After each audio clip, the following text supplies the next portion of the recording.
Nazi propaganda presented Jews as traitors, killers, monsters. Kids came and threw stones at me and called me dirty Jew. Hi guys, welcome back to my channel. How you all doing? I hope you guys are doing great. Your girl is back with another interesting documentary from the Philippines. I know you all are going to love to watch. In today's video, I'm going to be reacting on this particular documentary titled After Hitler, What Happened to the Jewish in the Philippines. This documentary is another interesting one, guys. If you're a lover of history, you love to watch documentaries like this, it might interest you to watch it to the end because I know you are going to love it. So I'm not going to be wasting your time, guys, on this video. Let's just dive into this video, watch it together, and then react on it as usual, okay? The mob was screaming bloody murder. Kill the Jews. We were hiding in the cellar. They broke into the store and were looting. We went downstairs after they left and there was nothing left. I still have nightmares to this day. We apparently got a letter that said you have to leave Germany. We were the last train out of Berlin. Was will sein mit uns? What will happen to us? The best hope for Jews was escape. Most of the world closed its doors, but one fledgling nation, the Philippines, did not. In this tropical paradise, thousands of miles from Europe, an unlikely group of poker players were planning a rescue. These poker players were Manuel Quezon, the country's newly elected president, Paul McNutt, U.S. High Commissioner to the Philippines, an ambitious Army colonel named Dwight Eisenhower, and 5 cigar makers from Cincinnati, the Frieder brothers. They had a plan that would save more than 1,300 Jews from Nazi death camps, a plan for a rescue in the Philippines.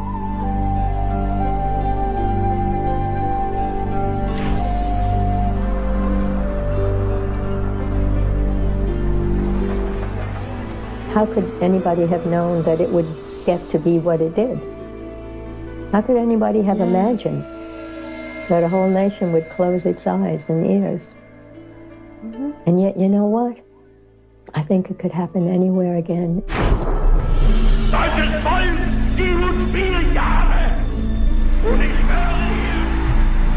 Beginning in 1933, Adolf Hitler and his Nazi thugs steadily transformed first Germany, and then much of Europe, into a living nightmare for Jews. Then in 1935, the Nuremberg laws came out, which stripped Jews of citizenship. Wow. All of their rights were slowly being stripped away. Jews were no longer Germans, even if they had fought and bled for their country in previous wars. My dad took all his medals, which had been framed, and took them outside and threw them into the fire. Jewish homes were invaded. I was in the crib still, and the SS came. I guess I was taking a nap. I woke up, and my eye level was their boots, these shiny, shiny boots. I remember screaming my head off. Nazi propaganda presented Jews as traitors, killers, monsters. Kids came and threw stones at me and called me dirty Jew. And worst of all, their loved ones could be taken at any moment.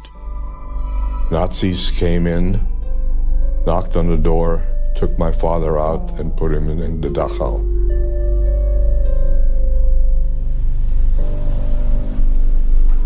The violence peaked in November 1938 with a highly organized orgy of destruction and terror. It was called Kristallnacht because the glass from the broken windows glittered in the street like crystal. Kristallnacht arrived and the SS group, SA men, came to our house, came through the door, went to the bathrooms and into the living room, destroyed everything. 4 of them came in with the dogs And I was terribly frightened. I was terribly frightened that they would take my dolls. I remember when they burned the temple. It was ablaze and surrounded by the German fire department, which made sure that none of the non-Jewish homes were going to be burned. I was asleep when the SS knocked on the door. And in order to get out, I went back into my room, dressed in the oldest clothes I had, took a stick, and went down the stairs into the hall where the mob was screaming bloody murder.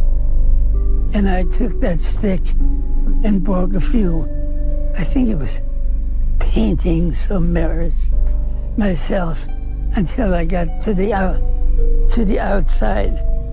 That night, my grandmother and I were all by ourselves, and suddenly stones crashed through our windows. Then I knew that they were after us. We were hunted. When Kristallnacht was over, more than 100 synagogues had burned. Thousands of Jewish businesses were destroyed, and tens of thousands of Jews were forced into concentration camps, all in the passage of just one night. Diplomats held meetings, made speeches, and passed resolutions, but little, if anything, was done. European Jewry is really ground to dust between two big millstones. One is the hateful bestiality of Nazi Germany, and the other is the apathy of the governments of the world.